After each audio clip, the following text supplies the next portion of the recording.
Join ചെയ്തവരൊക്കെ ഞാൻ attendance mark ചെയ്തിട്ടുണ്ട്.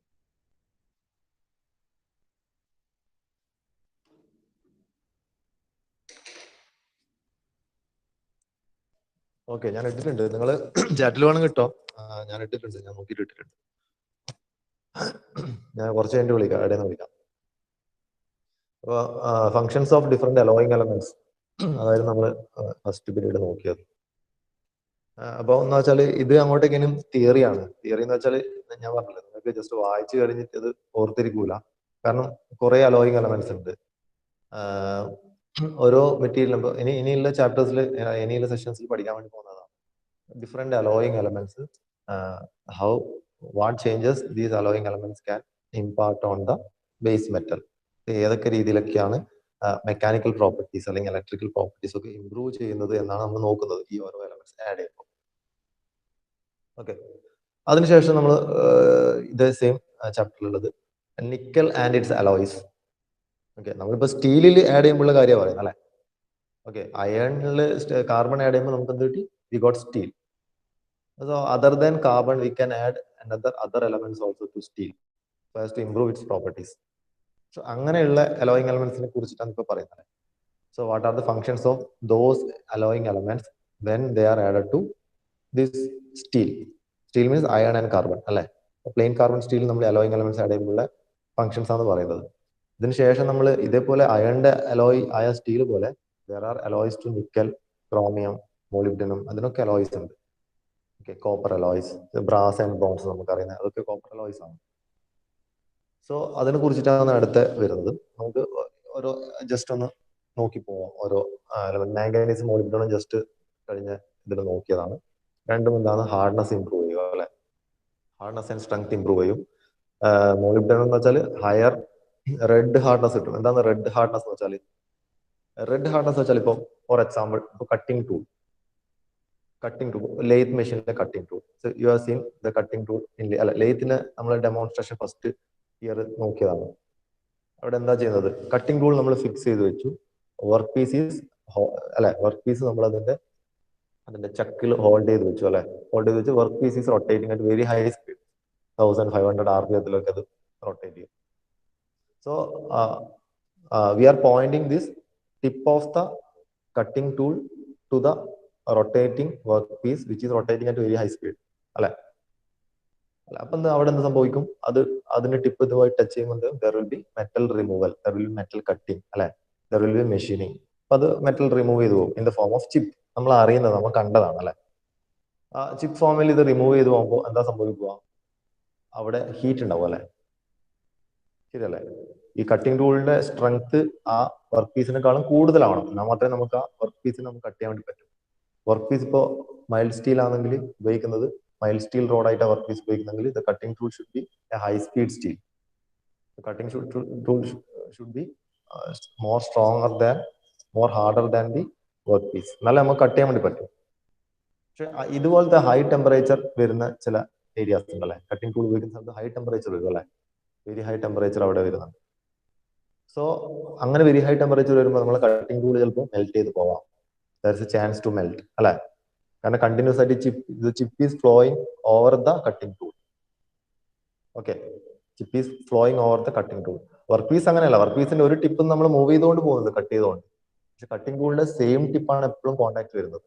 So cutting tool is subjected to very high temperature each and every time. So there is a chance to melt the cutting tool അല്ലെ. Very high temperature continuous ആയിട്ട് melt ചെയ്യാനുള്ള chance ഇല്ല. So that cutting tool should possess a very important quality which is called higher red hot hardness. എന്ന് വെച്ചാൽ very high ടെമ്പറേച്ചറിന് withstand ചെയ്യാൻ കഴിവാണ്. Okay, നമുക്ക് wear resistance ഉണ്ടാവും സാധാരണയായിട്ട്, usual wear resistance high materials. പക്ഷെ ഹൈ ടെമ്പറേച്ചറിലും ഇതുപോലത്തെ വെയർ റെസിസ്റ്റൻസ് ഉണ്ടാവണം. സോ അതിനുവേണ്ടി നമുക്ക് മോളിബ്ഡനം ആഡ് ചെയ്യാം. So molybdenum helps to increase the red hardness of the material and also wear resistance. അടുത്തുള്ള ഒരു എലമെന്റ് ആണ് nickel. Nickel is a very important element which is added in the alloy steels. Okay, nickel steels were the first alloy steel to be used in large engineering structures. Nickel increases strength and toughness of steel. Nickel increases strength and toughness of steel. Strength നമുക്കറിയാം, എന്താണ് toughness എന്ന് വെച്ചാൽ Toughness means it is the ability of a material to resist impact load. It is the ability of a material to resist shock loads. ഒരു impact കൊടുത്തു കഴിഞ്ഞാൽ അത് resist ചെയ്യാനുള്ള ഒരു മെറ്റീരിയലിന്റെ കപ്പാസിറ്റി, ഒരു എബിലിറ്റിനെയാണ് നമ്മൾ ടഫ്നെസ് എന്ന് പറയുന്നത്. So nickel, adding nickel will improve or increase the strength and toughness of steels. But it has least effect on hardness. But ഹാർഡ്നെസ്സിൽ ഒരു ചേഞ്ചും ഉണ്ടാവുന്നില്ല നിക്കൽ ആഡ് ചെയ്യുമ്പോൾ. പക്ഷെ അങ്ങനെ ആയിരുന്നല്ലോ നമ്മൾ നേരത്തെ ആഡ് ചെയ്ത മാംഗനീസ് മോളിബ്ഡനം ആഡ് ചെയ്തപ്പോൾ ഹാർഡ്നെസ്സിൽ ഇംപ്രൂവ്മെന്റ് ഉണ്ടായിരുന്നു. Then also it increases impact resistance at low temperatures. Already പറഞ്ഞു ടഫ്നെസ് പറഞ്ഞാൽ ഇമ്പാക്ട് റെസിസ്റ്റൻസ് ആണ്, അല്ലെങ്കിൽ ഇമ്പാക്ട് റെസിസ്റ്റൻസ് നമ്മൾ റെസിലിയൻസിന്റെ ഒരു ടേം കൊണ്ടും പറയുന്നത്. പക്ഷെ ഇവിടെ toughness means it is the ability of material to resist shock loads. Even it increases impact resistance at low temperatures. Usually it is added in the range of 1 to 5%. Below 5% ആണ് നിക്കലിന്റെ addition. In stainless steels, nickel is added above 8%, which imparts corrosion resistance. നമുക്കറിയാം, നമ്മൾ ഇതുപോലുള്ള humid condition അല്ലെങ്കിൽ വാട്ടറുമായിട്ട് contact വരുന്ന കണ്ടീഷൻസിൽ, അല്ലെ H2O ആയിട്ട് contact വരുന്ന കണ്ടീഷൻസിലൊക്കെ നമ്മൾ ഉപയോഗിക്കുന്നതാണ് സ്റ്റെയിൻലെസ് സ്റ്റീൽസ് ആണ്, അല്ലെ. നമുക്കറിയാം നമ്മൾ എവിടെയൊക്കെയാണ് സ്റ്റെയിൻലെസ് സ്റ്റീൽസ് ഉപയോഗിക്കുന്നത്. സോ സ്റ്റെയിൻലെസ് സ്റ്റീൽസിന് വേണ്ട ഏറ്റവും ഇമ്പോർട്ടൻറ്റ് പ്രോപ്പർട്ടി പറഞ്ഞു കൊറോഷൻ റെസിസ്റ്റൻസ് ആണ്. So nickel is used as A corrosive resistance material, allowing element in many stainless steels. There the amount is added above 8%. So usually നിക്കലിന്റെ സ്ട്രെങ്ത്തും ടഫ്നെസ്സും കൂട്ടാൻ നമ്മൾ 1 to 5% മാത്രമേ add ചെയ്യൂ. പക്ഷേ stainless സ്റ്റീലിന്റെ കേസിൽ കൊറോഷൻ റെസിസ്റ്റൻസ് കിട്ടാൻ വേണ്ടിയിട്ട് they are adding it above 8%. Okay, അപ്പോൾ നിങ്ങളിത് ബൈ ഹാർട്ട് ചെയ്യണം. ഓരോ എലമെന്റും എന്തൊക്കെയാണ് ഇംപ്രൂവ് ചെയ്യുന്നത്, എത്ര പെർസെന്റേജ് ആണ് അത് ആഡ് ചെയ്യുന്നത് എന്ന കാര്യങ്ങളൊക്കെ ബൈ ഹാർട്ട് ചെയ്ത് വെക്കണം. നിങ്ങളൊരു ഷോർട്ട് നോട്ട് ആക്കിയിട്ട് തന്നെ ഇത് പഠിക്കും, ഇല്ലെങ്കിൽ ഇത് ഓർമ്മയുണ്ടാവില്ല. Next is chromium. ക്രോമിയം നമുക്ക് വേറെ റെസിസ്റ്റൻസും കിട്ടും, അതുപോലെ തന്നെ കൊറോഷൻ റെസിസ്റ്റൻസും ഇംപ്രൂവ് ചെയ്യാൻ വേണ്ടി പറ്റും. Chromium is less expensive and the most common alloying element in steels. Steel ഉപയോഗിക്കുന്ന കോമൺ ആയ ഒരു അലോയിങ് എലമെന്റ് ആണ് chromium. It is less expensive when compared to other alloying elements. It is usually added in the range of 0.5 to 4%. Okay, അതും less than 4% ആണ് add ചെയ്യുന്നത്. It forms carbides having high hardness and wear resistance. So iron സ്റ്റീലിലുള്ള carbon അല്ല, സ്റ്റീലിൽ carbon content ഉണ്ടല്ലോ, ആ കാർബണുമായിട്ട് chromium carbides form ചെയ്യും. സോ എപ്പോഴും അതെന്ത് ചെയ്യും, ഹാർഡ്നെസ് ഇൻക്രീസ് ചെയ്യും, ഇംപ്രൂവ് ചെയ്യും. ഹൈ ഹാർഡ്നെസ്സും ഹൈ വെയർ റെസിസ്റ്റൻസും കിട്ടാൻ നമുക്ക് ക്രോമിയം ആഡ് ചെയ്യാം. The presence of chromium increases hardenability, strength, and wear resistance of steels. Okay, the presence of chromium increases hardenability, strength, and wear resistance of steels. It is added to tool steels, structural steels, and stainless steels. എന്താണ് tool Steels? നമ്മൾ cutting tools ആയിട്ട് ഉപയോഗിക്കുന്ന materials ഒക്കെ സ്റ്റീലാണ്. അപ്പൊ അത്തരത്തിലുള്ള material ഉപയോഗിക്കുന്ന സ്റ്റീൽസിനെ നമ്മൾ tool Steels എന്ന് പറയുന്നത്. സ്പെഷ്യൽ അലോയിങ് എലമെന്റ്സ് വെച്ച് നമ്മൾ ടൂൾ സ്റ്റീൽസിന് വേണ്ട കുറെ പ്രോപ്പർട്ടീസ് ഉണ്ടാവും. ഹൈ വെയർ റെസിസ്റ്റൻസ് വേണം, ഹൈ റെഡ് ഹോട്ട് ഹാർഡ്നെസ് വേണം. ഓക്കെ, അപ്പൊ അതൊക്കെ ഉള്ള അലോയിങ് എലമെന്റ്സ് ആണ് അവിടെ ആഡ് ചെയ്യുന്നത്. അപ്പോൾ ക്രോമിയം അത്തരത്തിലുള്ള ഒരു എലമെന്റ് ആണ്. So it is added in tool steels. Structural steels, construction structures, different structures ഉണ്ടാക്കുന്ന സ്റ്റീൽസിൽ ഇത് ആഡ് ചെയ്യുന്നുണ്ട്. It is also added in stainless steels. Okay, പക്ഷെ സ്റ്റെയിൻലെസ് സ്റ്റീലിന് ഞാൻ നേരത്തെ പറഞ്ഞു നമ്മൾ എത്രയാണ് അതിന്റെ പെർസെന്റേജ് മുമ്പ് ഒരു സ്ലൈഡിൽ പറഞ്ഞിരുന്നു, കൂടുതൽ പെർസെന്റേജ് ഉപയോഗിക്കുന്നുണ്ട് സ്റ്റെയിൻലെസ് സ്റ്റീൽ. അതായത് 12% or more chromium is added in the case of stainless steels. 12% or more is added in the case of stainless steels. എപ്പോഴും ആലോചിക്കുക, സ്റ്റെയിൻലെസ് സ്റ്റീലിന്റെ കേസിൽ നമ്മൾ നിക്കൽ ആഡ് ചെയ്യുന്നുണ്ട്, പക്ഷേ യൂഷ്വൽ നിക്കൽ എഡിഷൻ അല്ല, 8% അബോവ് ആണ്. ക്രോമിയം ആഡ് ചെയ്യുന്നുണ്ട്, പക്ഷേ യൂഷ്വൽ ക്രോമിയം എഡിഷൻ അല്ല. സ്റ്റെയിൻലെസ് സ്റ്റീലിന്റെ കേസിൽ കൂടുതൽ ക്രോമിയം ആഡ് ചെയ്യുന്നുണ്ട്, 12% or more. High temperature properties and corrosion resistance are generally improved when chromium is added in excess of 5%. അപ്പോൾ 5% കൂടുതൽ ക്രോമിയം ആഡ് ചെയ്യുന്ന സമയത്ത് നമുക്ക് ഹൈ ടെമ്പറേച്ചർ പ്രോപ്പർട്ടീസ് ഇംപ്രൂവ് ചെയ്യാൻ വേണ്ടി പറ്റുന്നുണ്ട്. At the same time corrosion resistance improve ചെയ്യാൻ വേണ്ടി പറ്റുന്നുണ്ട്. പക്ഷേ സ്റ്റെയിൻലെസ് സ്റ്റീലിൽ നമ്മൾ ആഡ് ചെയ്യുന്നത് 12% above chromium. Next element is vanadium. It is A powerful deoxidizer, a strong carbide former, and prevents grain growth. നേരത്തെ പറഞ്ഞു ചില എലമെന്റ്സ് ഒക്കെ എന്താണ്, they are strong carbide formers അല്ലെ. ചിലത് പറഞ്ഞാൽ they will not have any affinity towards carbon. അന്നേരം കേസിൽ എന്താണ്, carbon will be precipitated as graphite. Okay. Shell elements will form, they will form strong carbides. So vanadium is such an element which will form strong carbide. അപ്പോൾ നമുക്ക് എന്താ strong carbide form ചെയ്യുമ്പോൾ തന്നെ അതിന്റെ hardness കൂടിയിട്ടുണ്ടാവും അല്ലേ? It will be having good hardenability. At the same time here vanadium is having a good wear and fatigue resistance. പിന്നെ ഒന്നും കൂടി എന്താണ്? It prevents grain growth. അപ്പോൾ നമുക്ക് ചില കേസിലൊക്കെ grain refinement ആവശ്യമുണ്ടാവും. We don't want the grain to grow beyond the limit, or we need to refine the structure of the grain. In such cases, we can add vanadium to that steel. Okay. Usually it is added in the range of 0.1 to 0.3%. വളരെ കുറവാണ് percentage അല്ലെ? 0.1 to 0.3% add ചെയ്യുന്നത്. Even a very small percentage of vanadium increases the elastic limit of steel considerably. It also another property, another feature is it also increases the elastic limit of steel considerably. Elastic limit നമുക്കറിയാലേ? It is a limit below which the material behaves as elastic. അല്ലെ? ആ ലിമിറ്റിന് താഴേക്കല്ല. നമ്മൾ load കൊടുക്കുമ്പോൾ ആണ് ഈ limit അല്ല. നിങ്ങൾ stress strain curve വരക്കാൻ നിങ്ങൾക്ക് അറിയാം അല്ലെ? നമ്മൾ മൈൽ സ്റ്റീലിന്റെയും കാസ്റ്റ് ഒക്കെ സ്ട്രെസ് സ്ട്രെയിൻ അല്ലെങ്കിൽ ബ്രിട്ടിലും ഡക്റ്റൈൽ മെറ്റീരിയലൊക്കെ സ്ട്രെസ് സ്ട്രെയിൻ കർവ് വരച്ചിട്ടുണ്ട്. അപ്പൊ നിങ്ങൾക്ക് അറിയാം എവിടെയാണ് പ്ലാസ്റ്റിക് ലിമിറ്റ്, എന്താണ് പ്രൊപ്പോർഷണാലിറ്റി ലിമിറ്റ്, എന്താണ് പ്ലാസ്റ്റിക് ലിമിറ്റ് ഒക്കെ. അപ്പൊ ഇതിന് എലാസ്റ്റിക് ലിമിറ്റ് കൂട്ടാൻ വേണ്ടി നമ്മൾ സഹായിക്കുന്നത് vanadium.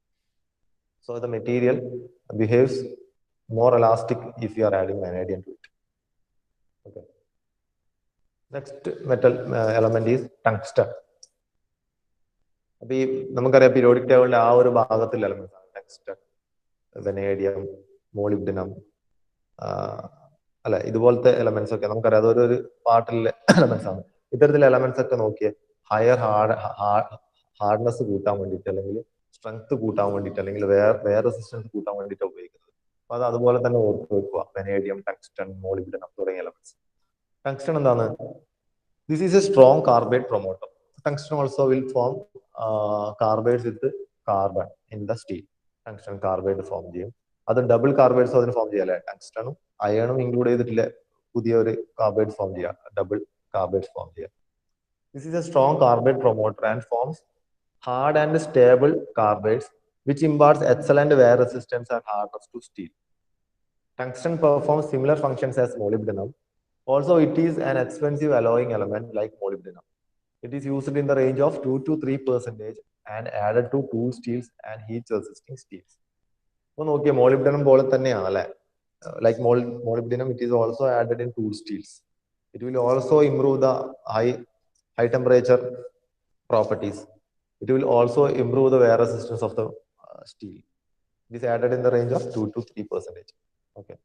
ടങ്സ്റ്റൺ, മോളിബ്ഡിനം, വെനേഡിയം ഈ എലമെന്റ്സ് ഒക്കെ ഓർത്ത് വെക്കുക. ഇതൊക്കെ സെയിം ഒരു ക്യാരക്ടറിസ്റ്റിക്സ് കാണിക്കുന്ന അല്ലെ, ആഡ് ചെയ്യുമ്പോൾ സെയിം ക്യാരക്ടറിസ്റ്റിക്സ് കാണിക്കുന്ന എലമെന്റ്സ് ആണ്.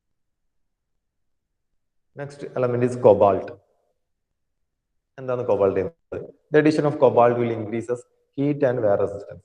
അപ്പൊ നിങ്ങൾ നോക്കി ഇതിൽ പല എലമെന്റ്സ് ആഡ് ചെയ്യുമ്പോൾ സിമിലർ ആണെന്നല്ലേ, പ്രോപ്പർട്ടീസ് ഒക്കെ ഇംപ്രൂവ് ചെയ്യുന്നൊക്കെ സെയിം കാര്യങ്ങൾ തന്നെയാണ്. അപ്പൊ നിങ്ങൾ അത് കൃത്യമായിട്ട് അത് ഓരോ എലമെന്റ്സും എഴുതി എന്തൊക്കെ ചെയ്യുന്നുണ്ടെന്ന് ലിസ്റ്റ് ചെയ്ത് അതുപോലെ തന്നെ ബൈ ഹാർട്ട് ചെയ്ത് പഠിക്കണം. അതുപോലെ തന്നെ അതിന്റെ കോമ്പോസ് ചെയ്യണം. എത്ര കോമ്പോസിഷൻ, എത്ര പെർസെന്റേജ് ആഡ് ചെയ്യുന്നു. The addition of cobalt increases heat and wear resistance.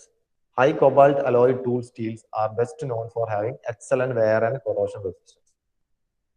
Okay, cobalt heat and wear resistance improving. It is also improving the corrosion resistance of the material. Corrosion resistance over a wide range of temperatures. Okay, it also increases cutting efficiency and red hardness of tool steels. Again, cobalt can be also added to tool steels, which will improve the cutting efficiency of that tool steel and also improve the red hardness of that tool steel. Tooling materials in namakku cobalt add cheya in order to get these improvement in these properties. Then silicon. During the manufacture of steel, silicon is added up to 0.3% as a deoxidizer. It forms silicon oxide and eliminates the presence of oxygen. As an alloying element, it is added in the range of 1.5 to 2.5% to improve strength and toughness. So, silicon will improve strength and toughness of the steel, and also it acts as a powerful deoxidizer. So, it will form silicon oxide and oxygen content remove. Okay. Silicon also increases magnetic permeability of steels used for transformers, motors, etc. For this purpose, silicon is added up to 5% in transformer steel. നമുക്കറിയാം ട്രാൻസ്ഫോമേഴ്സിന്റെ കോറിലൊക്കെ നമ്മൾ special materials ഉപയോഗിക്കുന്നുണ്ട്. നിങ്ങൾ basic electrical അത് പഠിച്ചിട്ടുണ്ടാവണം. ട്രാൻസ്ഫോമേഴ്സിൽ silicon മെറ്റീരിയൽസും അതുപോലെ materials ഉപയോഗിക്കുന്നുണ്ട്. അപ്പോൾ ആ മെറ്റീരിയൽസിന്റെ അല്ലെങ്കിൽ അലോയ്സ് ഉപയോഗിക്കുന്നുണ്ട്, സിലിക്കൺ അലോയ്സ്. അപ്പോൾ ഈ അലോയ്സിന്റെ പ്രോപ്പർട്ടിയിലുള്ള മാറ്റമാണ് അവിടെ അത് അപ്ലൈ ചെയ്യാൻ വേണ്ടിയിട്ട് അതിനെ ഹെൽപ്പ് ചെയ്യുന്നത്. സോ ഇവിടെ എന്താ ചെയ്യുന്നത്? It increases the magnetic permeability of steels. Okay, magnetic permeability ഒക്കെ അതായത് മാഗ്നറ്റിക് ഇലക്ട്രിക്കൽ പ്രോപ്പർട്ടീസ് അല്ലെങ്കിൽ ഇലക്ട്രോ മാഗ്നറ്റിക് പ്രോപ്പർട്ടീസിൽ വരുന്നതാണ്. നിങ്ങൾ അതൊക്കെ ഇലക്ട്രിക്കലിൽ നിങ്ങൾ ഈ ടേംസ് ഒക്കെ കേട്ടിട്ടുണ്ടാവും. ഓക്കെ, ഇനി how silicon will increases the magnetic permeability of steels. കാരണം സ്റ്റീൽ കോർ നമ്മൾ ഉപയോഗിക്കുന്നുണ്ടല്ലേ, നമ്മൾ ട്രാൻസ്ഫോമേഴ്സ് ഇതിലൊക്കെ നമ്മൾ അതിന്റെ കോറായിട്ട് സ്റ്റീൽ കാസ്റ്റ് അയൺസ് ഉപയോഗിക്കുന്നുണ്ട്, സിലിക്കൺ മെറ്റീരിയൽസ് ഒക്കെ ഉപയോഗിക്കുന്നുണ്ട്. Okay, then copper. കോപ്പർ നമ്മൾ കോമൺലി കാണുന്ന ഒരു എലമെന്റ് ആണ്. We can add copper to steel to improve the properties.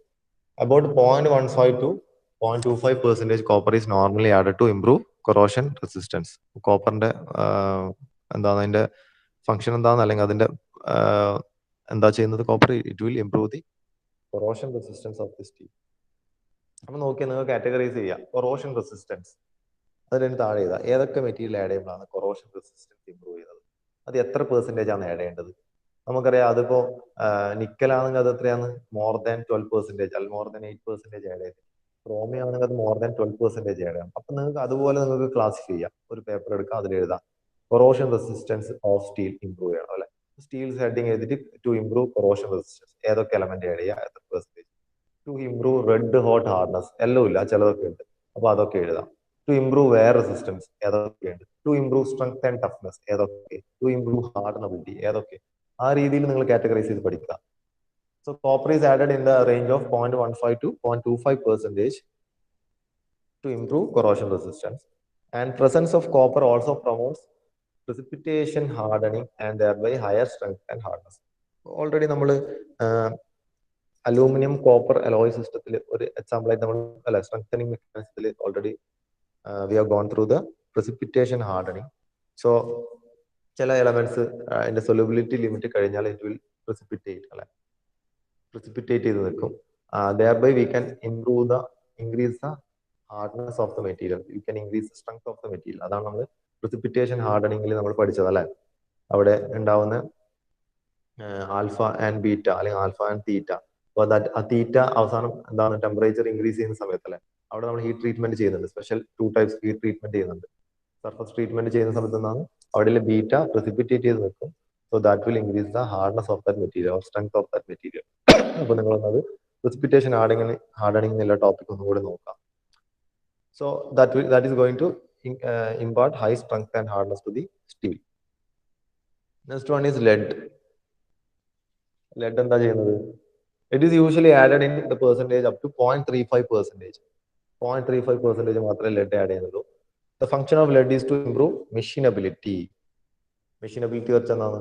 It is the ease with which a metal can be machined. നമുക്ക് എത്ര എളുപ്പത്തിൽ ഒരു സാധനം ഒരു മെറ്റീരിയൽ ഒരു മെറ്റലിനെ കട്ട് ചെയ്യാൻ പറ്റും. ഓക്കെ, ഇത് is by which a metal can be cut അല്ലെ. അപ്പൊ നമുക്ക് കൂടുതൽ പവർ ഉപയോഗിക്കാണ്ട് അല്ലെ, ബൈ യൂസിങ് ലെസ് പവർ. കൂടുതൽ പവർ ഉപയോഗിക്കാണ്ട് ഒരു മെറ്റീരിയൽ എങ്ങനെ കട്ട് ചെയ്യാം, അതാണ് ഇതിൽ പറയുന്നത്. ഹലോ, നിങ്ങൾക്ക് കേൾക്കുന്നില്ലേ ഇപ്പം? Hello hello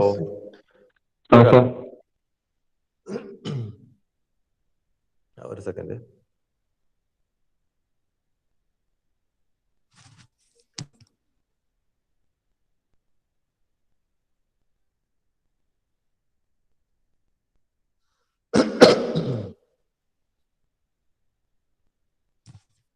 Okay. The function of lead is to improve machinability.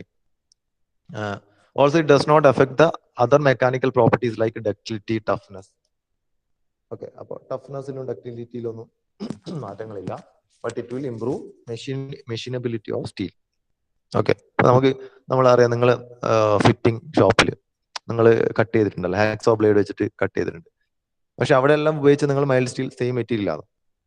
പക്ഷെ ഇപ്പൊ നമ്മൾ ലെഡ് കണ്ടന്റ് അധികമുള്ള ഒരു മെറ്റീരിയൽ ആണ് നിങ്ങൾ കട്ട് ചെയ്യുന്നതെങ്കിൽ നിങ്ങൾക്ക് അത് കുറച്ചും കൂടി എളുപ്പത്തിൽ കട്ട് ചെയ്യാൻ വേണ്ടി പറ്റും. ഓക്കെ, അപ്പൊ എളുപ്പത്തിൽ കട്ട് ചെയ്യാൻ വേണ്ടി പറ്റുന്ന പറയുമ്പോൾ നമ്മൾ എന്ത് വിചാരിക്കും? നമ്മൾ എന്താ വിചാരിക്കുക, ആ മെറ്റൽ അതിന്റെ ഹാർഡ്നെസ് കുറവായിരിക്കും, അല്ലെങ്കിൽ അത് സോഫ്റ്റ് ആയിരിക്കും, അല്ലെങ്കിൽ അത് ഡക്റ്റൈൽ ആയിരിക്കും, അതിന് ടഫ് ആയിരിക്കും എന്നൊക്കെ നമ്മൾ വിചാരിക്കും. പക്ഷെ അങ്ങനെയല്ല. It does not affect other mechanical properties like ductility, toughness, etc. But it improves the machinability of the steel. Okay. Next element is titanium. Titanium, it is the strongest carbide former. Titanium, titanium and niobium, easily carbide formation നമ്മൾ പറഞ്ഞു കഴിഞ്ഞ സ്ലൈഡിൽ, കഴിഞ്ഞ ക്ലാസ്സിൽ. Niobium, titanium ഒക്കെ they are easily, they have very high affinity towards carbon and easily they will form carbides, thereby increasing the hardness of the material and strength of the material. So titanium is the strongest carbide former. When added to stainless steels, it prevents the harmful precipitation of chromium carbide. Generally, it improves strength and corrosion resistance. Titanium is added in small quantities, less than 1%. Below 1% മാത്രമേ titanium add ചെയ്യുന്നുള്ളൂ. Okay, അതൊരു point ആണ്. Usually titanium is adding along with chromium. എന്താണ് ക്രോമിയത്തിന് കൂടെ add ചെയ്യാൻ വേണ്ടി കാരണം chromium also will form carbides with the carbon then added. ഇപ്പൊ ക്രോമിയം നമ്മൾ ആഡ് ചെയ്യുമ്പോൾ ക്രോമിയം കാർബൈഡ് ഫോം ചെയ്യും. സോ ദിസ് ക്രോമിയം കാർബൈഡ് എന്ന് പറഞ്ഞാൽ അതൊരു ഹാർംഫുൾ ഒരു കോമ്പൗണ്ട് ആണ്. സോ ആ ക്രോമിയം കാർബൈഡ് ആണെന്ന് നമുക്ക് ഒഴിവാക്കണം. So if you are adding titanium, titanium is A strongest carbide former. അപ്പോൾ ക്രോമിയത്തിനേക്കാളും കൂടുതൽ ടൈറ്റാനിയം ആയിരിക്കും ഫസ്റ്റ് കാർബണായിട്ട് ഈ കാർബൈഡ് ഫോർമേഷൻ നടത്തുന്നത്. സോ ക്രോമിയത്തിന്റെ കാർബൈഡ്സ് ഉണ്ടാവില്ല, അല്ലെങ്കിൽ കുറവായിരിക്കും. So that harmful precipitate of chromium carbide നമുക്ക് അവോയ്ഡ് ചെയ്യാൻ വേണ്ടി പറ്റും. ഓക്കെ, അപ്പൊ ക്രോമിയം ആഡ് ചെയ്യുന്നിടത്ത് നമുക്ക് ലെസ് ദാൻ 1% ടൈറ്റാനിയം കൂടി ആഡ് ചെയ്താൽ ടൈറ്റാനിയം കാർബൈഡ് ഫോർമേഷൻ നടത്തിക്കോളും.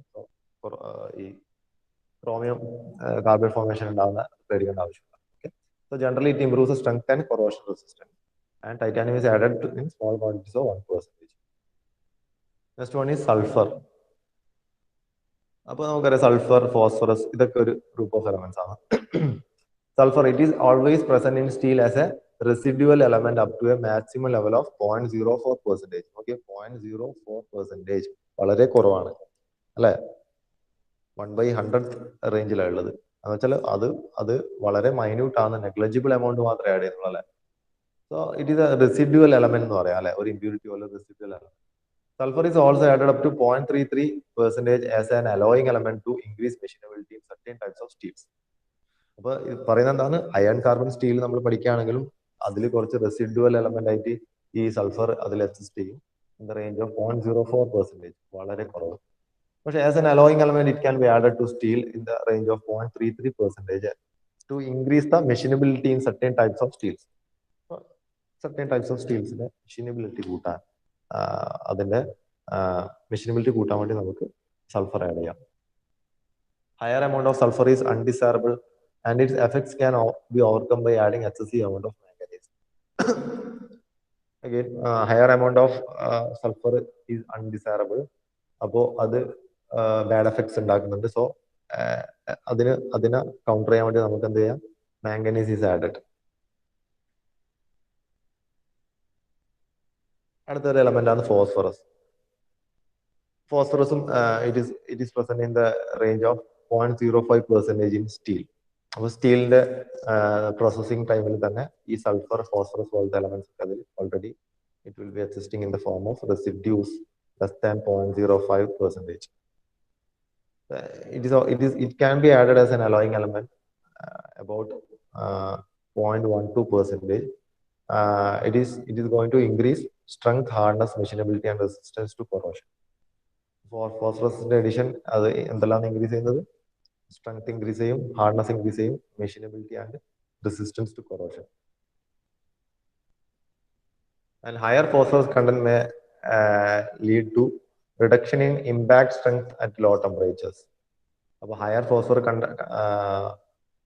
കണ്ടന്റ് എന്താണ്, റിഡക്ഷൻ ഇൻ ഇമ്പാക്ട് സ്ട്രെങ്ത്, മെറ്റീരിയലിന്റെ ഇമ്പാക്ട് സ്ട്രെങ്ത് ലോവർ ചെയ്യും even at low temperatures, higher phosphor content. So it is only added to a limited value below 0.12%. Next one is aluminum. It is the most active deoxydizer which is added 0.01 to 0.06% during solidification of steel. Aluminum also controls grain growth and lead to fine grain steels. Aluminum എന്താണ് grain growth control ചെയ്യുന്നുണ്ട്, നേരത്തെ നമ്മൾ slide നോക്കിയതാണ്. So refined grains കിട്ടാൻ നമുക്ക് aluminium add ചെയ്യാം. Added in the range of 0.01 to 0.06%. Okay. Boron. It is also added in smaller ranges of 0.001 to 0.005. 1/1000 ആ റേഞ്ചിലാണ് ഉള്ളത് അല്ലെ, വളരെ മൈന്യൂട്ടേ ഉള്ളൂ.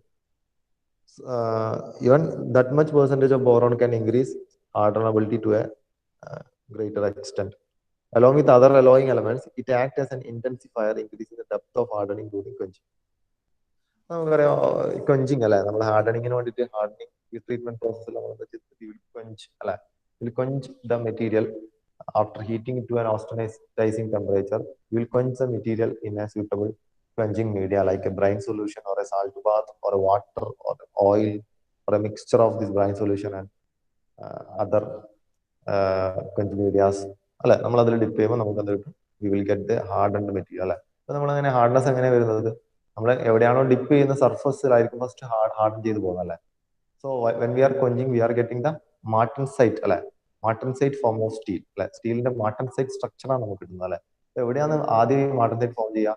It will be form in the first എവിടെയാണോ വാട്ടർ ഈ quenching media ആയിട്ട് അത് ഹീറ്റ് കോണ്ടാക്ട് വന്നത്, that portion will become start to harden അല്ലെ.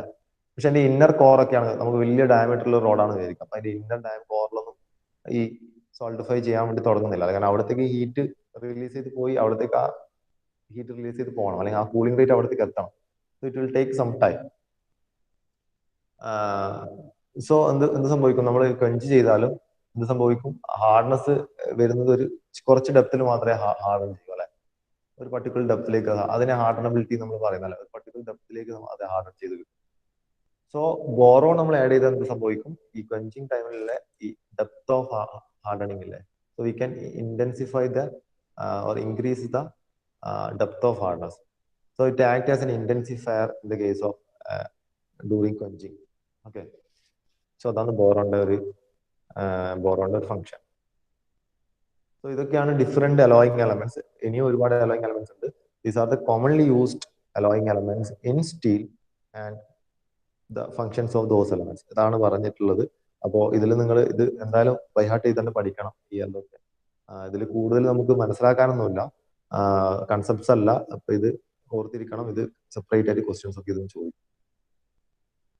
സെയിം ഇപ്പൊ പറഞ്ഞ ഡിഫറെന്റ് എലമെന്റ്സ് തന്നെയാണ് ഡിഫറെന്റ് റേഞ്ചിൽ ആഡ് ചെയ്യുമ്പോൾ what are the functions they are giving imparting എന്നാണ് പറയുന്നത്. Sulphur less than 0.33% improves machinability, reduces weldability and ductility.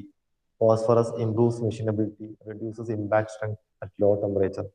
ഈ ഒരു ചാർട്ട് നിങ്ങൾ നോക്കുക, വായിച്ച് നോക്കുക. Silicon, it removes oxygen from molten metal, improves strength and toughness. Manganese, it increases hardenability, reduces adverse effect of sulfur. നേരത്തെ നമ്മൾ നോക്കിയല്ലേ, സൾഫർ ഹാംഫുൾ കോമ്പൗണ്ട്സ് ഉണ്ടാക്കുന്നുണ്ട്. അതിന്റെ അഡ്വൈസ് അല്ലെ, സൾഫർ ഒരു ലിമിറ്റിൽ കൂടിയാൽ അത് എപ്പോഴും ലിമിറ്റിൽ താഴെ മാത്രമേ ഉപയോഗിക്കാറുള്ളൂ. So to not remove these bad effects of the sulfur, we can add manganese. Okay.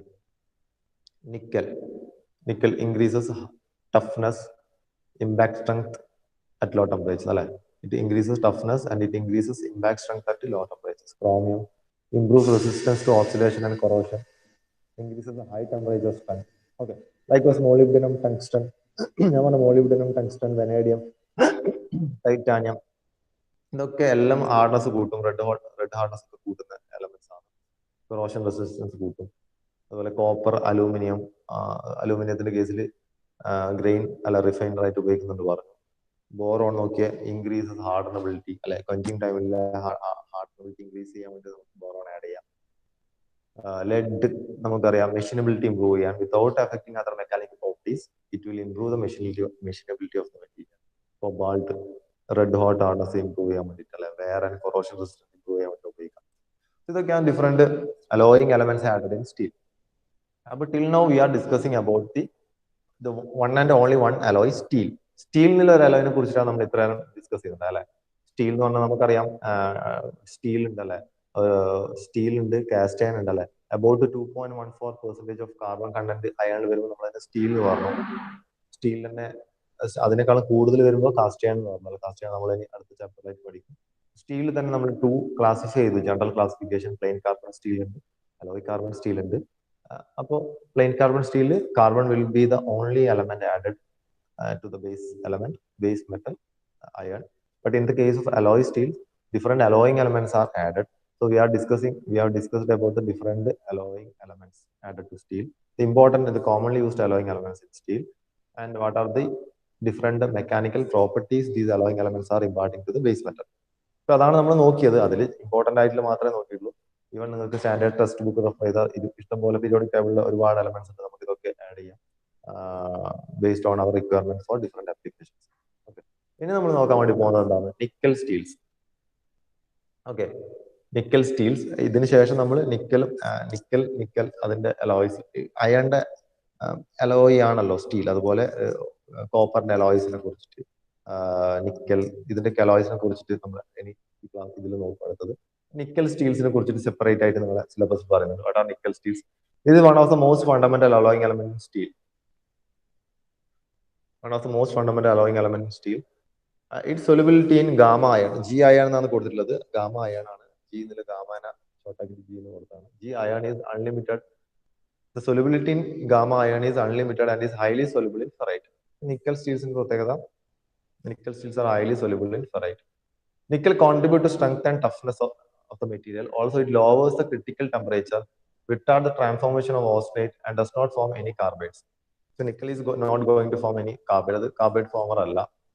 And it will lower the critical temperatures. നമുക്കറിയാം lower and upper critical temperature A1, A2, A3, ACM ഇതൊക്കെ നമ്മൾ നോക്കിയാണ്. So nickel when added to steels, it will form nickel steels and it will reduce the critical temperatures. Nickel has the effect of lowering the carbon content of eutectoid alloy. Eutectoid alloy അല്ല, eutectoid പോയിന്റിനെ shift ചെയ്യുന്നുണ്ട് nickel, addition of nickel. നമ്മളത് നോക്കിയതാണ് ഇതിന് മുമ്പിലെ ഒരു സ്ലൈഡിൽ.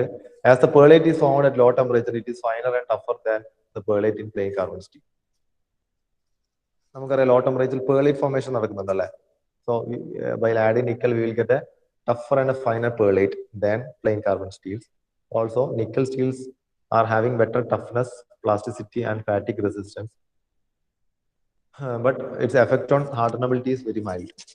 ഇതൊക്കെയാണ് നിക്കൽ സ്റ്റീൽസിന്റെ ഡിഫറെന്റ് ഫീച്ചേഴ്സ്. അതുപോലെ ക്രോമിയം സ്റ്റീൽസ് ഉണ്ട്, കോമൺലി യൂസ് ചെയ്യുന്ന സ്റ്റീൽസിനെ കുറിച്ചിട്ടാണ് ഇപ്പോൾ പറയുന്നത്. Compared to nickel, chromium is a less expensive alloy element and forms carbides having high hardness and good wear resistance. Chromium carbide form ചെയ്യും, ഓൾറെഡി നമ്മൾ പറഞ്ഞു. Chromium is a carbide former, it will form chromium carbide. So definitely it is going to have high hardness and good wear resistance. And in gamma iron, the solubility is about 13% and has unlimited solubility in ferrite. Ferrite level solubility illa, പക്ഷേ gamma iron it is having the solubility and the solubility limit is 13%. With more than 5% chromium, high temperature properties and corrosion resistance are improved. The plain chromium steels containing 0.7 to 1.15% chromium along with 0.15 to 0.6% carbon. അപ്പോൾ plain chromium സ്റ്റീൽസിലെ composition contents ആണ് പറയുന്നത്. എത്രയാണ്? Chromium in the range of 0.7 to 1.15 and carbon in the range of 0.15 to 0.65%. ഇതൊക്കെ എവിടെയാണുള്ളത്? In the base element. അയണിൽ ഈ കാർബണും ഈ ക്രോമിയം ആണുള്ളത് ഇപ്പൊ പറഞ്ഞ ഇത്രയും കണ്ടന്റിൽ. A special type of chromium steel containing 1% carbon and 2 to 4% chromium has excellent magnetic properties. നമുക്കറിയാം iron is having magnetic element ആവുന്നത്. മാഗ്നറ്റിക് പ്രോപ്പർട്ടീസ് ഉണ്ട് സ്റ്റീലിന്, മാഗ്നറ്റിക് പ്രോപ്പർട്ടി ഉണ്ടല്ലേ. മാഗ്നറ്റിക് പ്രോപ്പർട്ടീസിൽ തന്നെ കുറെ മാഗ്നറ്റിക് ഉണ്ട്, ferro magnetic, ferry magnetic, diamagnetic ഉണ്ട്. Okay, anyhow, steel is having magnetic properties. So in order to improve the magnetic property of steel, we can add special type of alloying can be done, like 1% carbon and 2 to 4% chromium. We are adding it to the iron. So we are getting excellent magnetic properties. Okay. നിക്കലും ക്രോമിയവും important alloys ആണ്. നിക്കലും ക്രോമിയവും നമുക്ക് steel add ചെയ്യാം. So we are calling it as nickel chromium steels. This category of steel contain both nickel and chromium as alloying elements. with the ratio of nickel to chromium approximately 5:2. 5% nickel, 1% chromium എന്ന തോതിലാണ് നമ്മൾ 5:2 റേഷ്യോയിലാണ് we are adding this nickel chromium to the steels. Steel എന്ന് പറയുമ്പോൾ അതിൽ iron ആണ് base metal, carbon ഉണ്ടാവും. This combination results in increased toughness and ductility along with improved hardenability and wear resistance. So improved hardenability ഉണ്ടാവും, good wear resistance. At the same time, there will be an increase in the toughness and ductility of the material.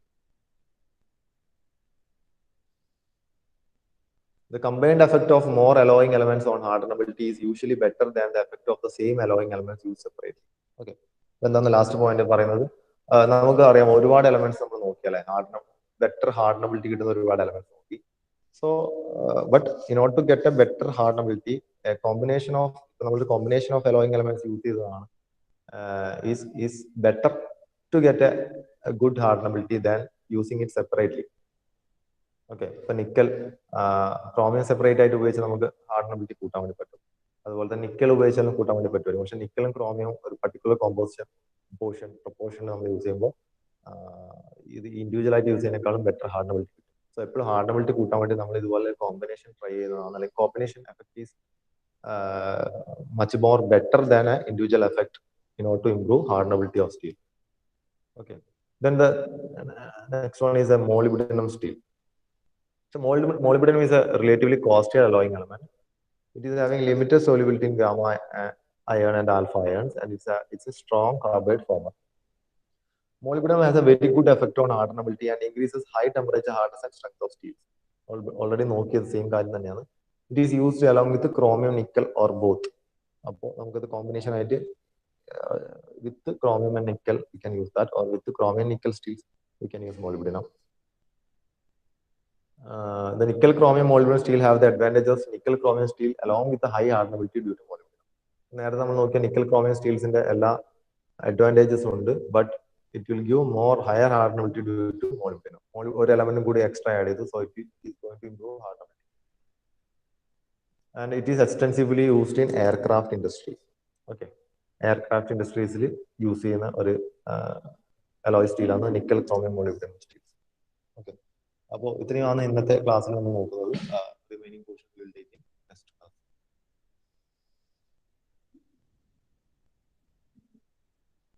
ഒന്ന് attendance എല്ലാവരും ഒന്ന് പറയണം.